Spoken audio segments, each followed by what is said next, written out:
Well, last year, South Dakota set a record, but not a good one. We had more suicides than ever before. That's right. 198 people ended their lives last year in South Dakota.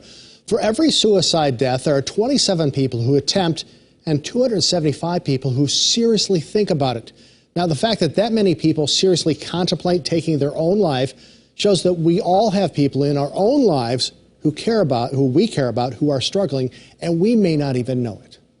Having those suicidal thoughts is more widespread than people even realize, because so many times people keep that to themselves. They don't share that with their family. They don't share that with their friends. Studies show suicide is not a slow build-up to action. It waxes and wanes.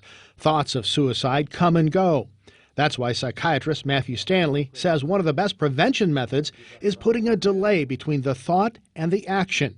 Give it enough time and the thought will go away. The problem with suicides is they're 90-some% lethal. When you use a firearm, you're going to end your life. So one of the biggest things we want to do in creating that delay between the thought and the action is keep our firearms in a safe place. Either get them out of the house if you have someone with suicidal thoughts, lock them up, use a gun lock. Stanley says we are good people who live good lives. However, our access to guns may be another reason South Dakota is always in the top 10 in suicides. According to Stanley, asking people if they are doing okay can go a long way in preventing suicide. But I think we all know some of the warning signs. We've seen people that look depressed. We've seen people have a change in their behavior. You know, things that used to interest them, things that used to really rev them up and they used to enjoy, they seem to have no interest in.